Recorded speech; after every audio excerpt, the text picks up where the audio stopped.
you probably don't want to do just straight ascorbic acid. You probably want to do like a sodium ascorbate, magnesium ascorbate, if you can get some citrus bioflavonoids in there too, and just take it ongoing. Don't wait until you're sick. We, as a family, we just take vitamin C ongoing because we know it's important for the health of your capillaries and all that. Can you speak on that for a minute? Like vitamin C and skin and collagen. I mean, there's a role in other things. People think vitamin C immune, but there's other benefits to C, right? Yeah, vitamin C plugs into making collagen, which is all the connective tissue for your skin, hair, cartilage. Vitamin C is really important for that. Vitamin C has a very similar molecular structure as glucose, right?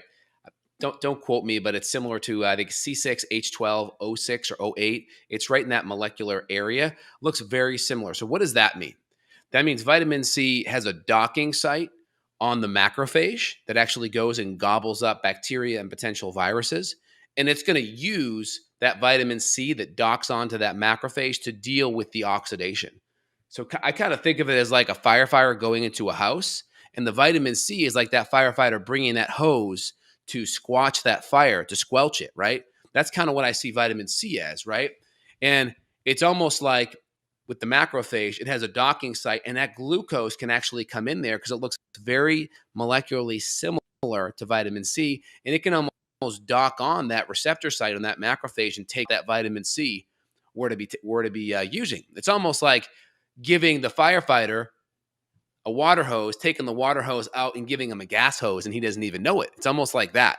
And that's why glucose and high levels of glucose, and when it comes to a lot of these post-viral illnesses, you're going to see people that have very high levels of blood sugar, insulin resistance, and even the extreme on the diabetes side are going to have most of the side effects and most of the issues, partly because of the oxidative stress, partly because of poor levels. When you have insulin resistance, that's going to affect oxygenation, right? Because you're not going to have good blood flow.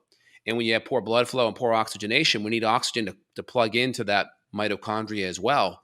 It's part of, the key nutrients, right? We talked about B vitamins, B1, B5, very important that plug into the Krebs cycle. Well, guess what? When you have a high level of blood glucose and you're on that pre-diabetic to diabetic side, right? 110 to 126 mg per dl on the blood glucose side, your body has to process that. And if you just go pull up, mitochondria, Krebs cycle, and nutrients, right, you're going to see all the nutrients that are involved in that Krebs cycle to process that glucose. Because how it works in the Krebs cycle, everything gets funneled down to acetyl-CoA, right? So you have glucose comes to acetyl-CoA, fatty acids come to acetyl-CoA. They can also go this way into ketones, and then you have protein coming down to acetyl-CoA.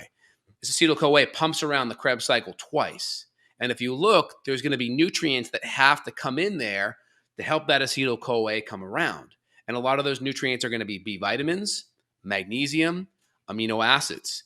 And so if you're coming in with lots of glucose and you're not bringing in a lot of nutrients to funnel down to the acetyl-CoA side, you're going to run that Krebs cycle twice, and you're going to be using more B vitamins than you're coming in. So you can actually create a lot of nutrient deficiencies and oxidative stress when you consume a lot more glucose, because it's a transaction fee for your body to process it energetically.